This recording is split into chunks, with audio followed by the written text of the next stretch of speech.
안녕하세요. 한 주간 평안하셨는지요? 건물을 사거나 팔 때 늘 도움을 드리려고 고민하는 야모 부동산의 기룡입니다. 오늘은 어떤 말씀을 드릴까 하고 생각을 하다가 과거에 제가 취급을 했던 어떤 물건이 하나 있었는데 그 물건을 한번 소개를 드리는 게 좋겠다 싶어서 이제 실제 사례를 한번 얘기를 드려보겠습니다. 건물 투자를 할 때 많은 분들이 정말 좋은 건물을 사서 많이 올랐으면 좋겠다 이렇게 생각을 하시죠.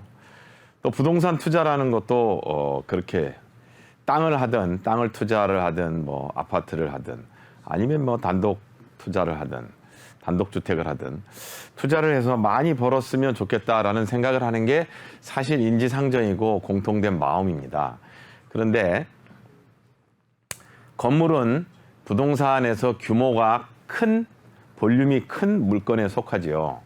그래서 사실 건물 투자를 정말 잘했다 그러면 상상할 수 없는 그 투자의 그 기대이익이 돌아오게 됩니다. 많이 벌게 되는 거죠. 그래서 이제 그런 요소가 있는데, 그럼 어떤 경우가 그런지. 그러나 미리 말씀드리면 건물 투자에서 대박을 노리는 것은 제가 항상 권하지도 않고 그러면은 안 된다 뭐 이렇게 얘기하는 편입니다. 그래서 만약에 건물 투자를 하는 사람이 10명이 있다, 건물을 10명이 샀다, 그러면 이 중에 9개는 평범하게 예를 들어서 물가 상승분의 뭐 2배 내지는 3배. 강남 같은 경우에는 강남 3구는 뭐 한 연 10% 정도. 현재 물가 상승률이 정부에서 내놓은 수치는 있지만 제가 느끼기에는 한 4%대 정도 되는 것 같다는 생각을 합니다. 그러니까 월세도 5% 선에서 올리게 하려고 하는 그런 거죠. 그러니까 물가보다 항상 2배 정도 상회하는 이런 게 이제 월세 시장, 물가, 월세 시장, 그리고 건물의 상승폭 이런 게 한 2배 정도가 되는 게 현장의 분위기다라고 말씀을 드립니다. 그러면 제대로 된 건물 투자는 10명에 9명이 했다고 10명이 했다고 그러면 9명은 한 연 10% 정도, 한 7에서 한 10% 전후가 됐다고 그러면 훌륭한 건물 투자다 이렇게 말씀을 드리고 싶습니다. 그런데 그중에 10명 중에 1명이 희한하게 기가 막히게 투자를 하는 경우가 있습니다. 오늘 그런 케이스를 하나를 설명을 드리면서 건물 투자에서 참고를 삼으면 건물이 아주 대박 건물이 모든 사람 눈에 보이지 않겠지요. 당연히. 보인다고 그러면 대박 건물이 아니겠죠. 그러나 그렇게 제가 오늘 들어드리는 사례를 보면서 어떤 느낌을 가지시고 그걸 기준으로 물건들을 바라보게 되면 이 물건이 그럴 수가 있겠다라는 생각을 하실 수 있습니다. 일단 구체적으로 설명을 드리기 전에 첫 번째, 단점이 있죠. 단점이 눈에 들어오는데 단점이 크게 느껴지면 안 됩니다. 단점이 크게 느껴질 때부터 사실은 투자하고는 거리가 멀어지는 거예요. 무슨 얘기냐? 안전한 건물, 그러면 금액이 아주 비싸든지 이렇게 되겠죠. 그리고 안전한 투자 중에 제일 안전한 보관이 은행에 돈을 맡기는 거잖아요. 근데 안전하게, 아주 안전하다. 그래서 은행 금리가 1%대 되는 거 아니겠습니까? 그러니까 결국 안전하게 뭐 단점이 안 보인다 이런 건물은 투자에 있어서 그렇게 매력적인 건물이 아닙니다. 그러니까 반대로 다시 얘기하면 단점이 눈에 크게 들어오면 투자는 물 건너 가고 있다 이렇게 보시면 됩니다. 그러니까 단점이 있으면 괜찮아. 뭐 단점이 또 있어요. 또 이것도 괜찮아. 이렇게 단점은 마치 책갈피 속에 집어넣듯이 집어넣고 그게 책갈피 속에 잠길 수 있는지를 이제 봐야 되겠죠. 어떻게 처리할 수 있는지. 그 건물은 이렇게 땅 위에 이렇게 있지 않습니까? 땅 위에. 이제 이게 땅입니다. 땅. 땅 위에 있는데 여기 이렇게 건물이 이렇게 있겠죠. 이렇게 있는데 제가 첫 번째 치명적인 단점이 있는 건물을 얘기하려고 합니다. 땅 위에 있는데 이게 땅은 모든 사람들이 평지이기를 원합니다. 평지이기를 원하는데 이게 전통적인 부동산의 그 이제 선호도입니다. 그런데 어떤 건물은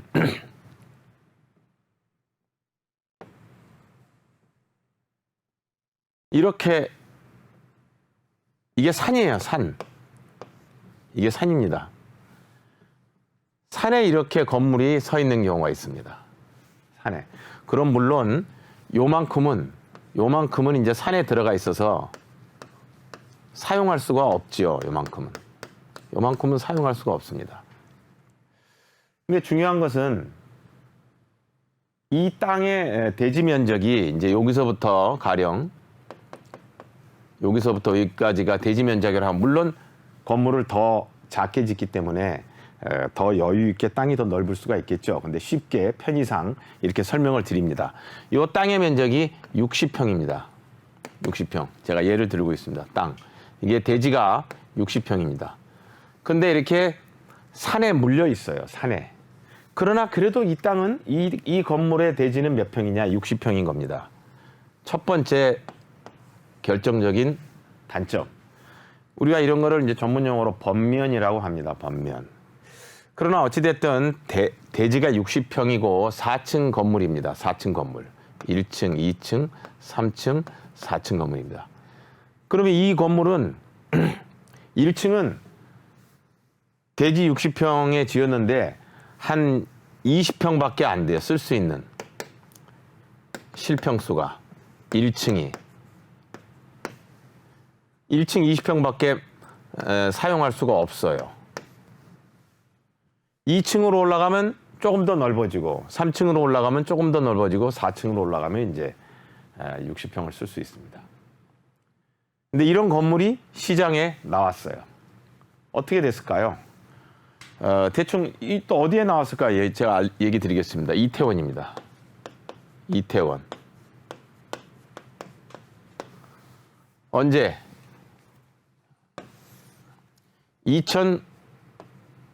2009년도에 나왔습니다. 과거의 얘기를 하는 것처럼 들리지만 상당히 중요한 그 부동산 건물 투자에 있어서 상당히 중요한 사례로 생각하기 때문에 말씀을 이제 드리게 됩니다. 이태원에 대지 60평짜리 건물이 나왔는데 대지의 절반 이상이 산에 묻혀 있어요. 그래도 이건 대지 60평짜리예요. 4층 건물.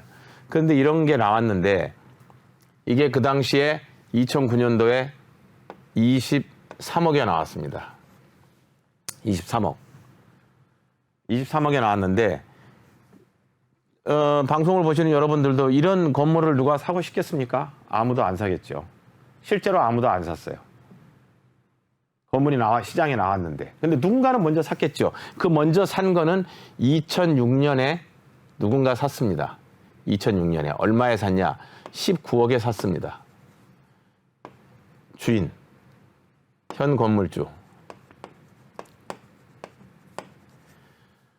이 한 건물주는 여러분들이 이름만 대면 대한민국 전 국민이 다 알 정도의 유명한 분이에요. 그런 분이 샀어요. 물론 그분은 공인이고 그렇기 때문에 건물에 대한 아무 상식이 없겠죠. 근데 이제 아마도 집에서 누군가가 이제 이렇게 코치를 해서 샀습니다. 굉장히 유명한 공인이에요. 제가 이 방송이 끝날 때쯤이면 얘기해도 됩니다. 근데 이 공인이 샀는데 2006년에 샀다가 2009년에 내놨어요. 이렇게 땅이 산속에 묻혀 있는 건물을, 이태원에 있는 거를. 두 번째 단점이 있습니다. 이것만 해도 안 사요. 그래서 안 팔리고 있는데 두 번째 단점이 이 건물은 이 1층에서 2층, 3층, 4층으로 올라가는 그 계단이 없어요. 어떻게 됐냐? 이 건물이 이렇게 있으면 이 건물 옆으로 이렇게 샛길이 있어요, 샛길. 근데 이게 산에 있으니까 이렇게 이제 경사져 있는 샛길이 아니겠어요? 남의 그 공 계단이 자기 건물 계단이 아니고, 그럼 이렇게 이 계단으로 올라가가지고 2층을 들어가고, 동네 계단 위로 올라가서 3층을 들어가고 이렇게 들어가는 거예요.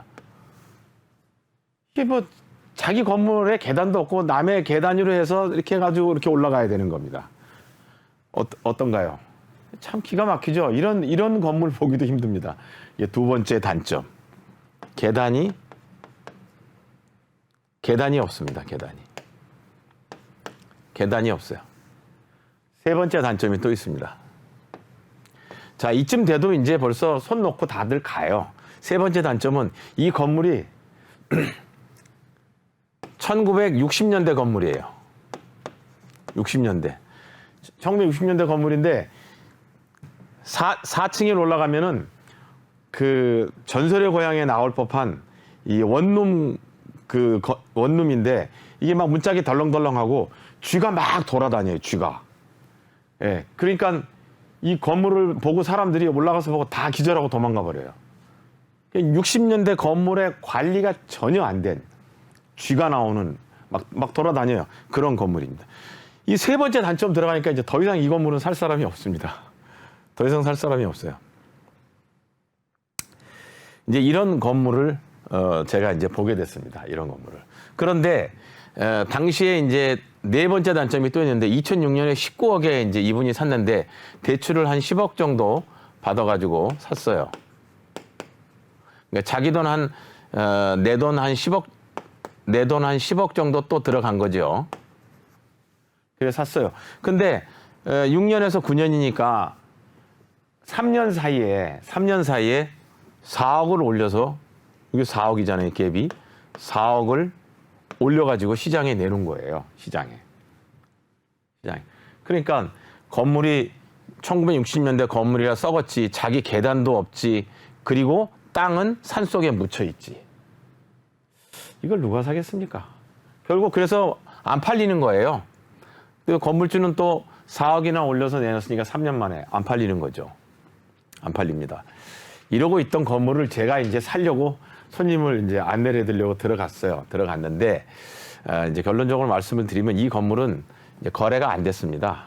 거래가 안 되고, 그리고 이 건물주가, 저는 이제 이걸 살려고 들어갔을 때 어떻게 가이드를 잡았냐면, 여기다가 리모델링을 2억 정도, 리모델링비. 건물이 너무 썩어 있으니까 2억을 들여서 올 리노베이션, 올 리모델링을 해야 돼요. 그래서 올 리모델링을 2억 정도 드리고, 그러면 이제 이렇게 하면은 이제 23억이니까 25억 정도 되잖아요. 뭐 다른 비용들은 어차피 양도세에서 또 감해지고 이 2억도 감해집니다. 아시는 바와 같이. 그렇게 해서 제가 이거를 그때 손님한테 제시했던 비전, 얼마나 오를 거냐. 이 비전은 40억을 받을 수 있다. 40억. 언제? 3년 뒤. 이렇게 얘기했어요, 제가. 그랬더니 손님이 도대체 그 뻥을 튀겨도 너무 심하게 튀긴다. 그냥 나는 한 5억만 더 받아도 된다. 5억만. 5억만 올라가도 아주 감지덕지다. 어차피 비용들은 처리가 되니까, 이렇게 얘기를 했던 물건입니다. 그런데 결국 이제 이 물건을 팔지를 않았어요.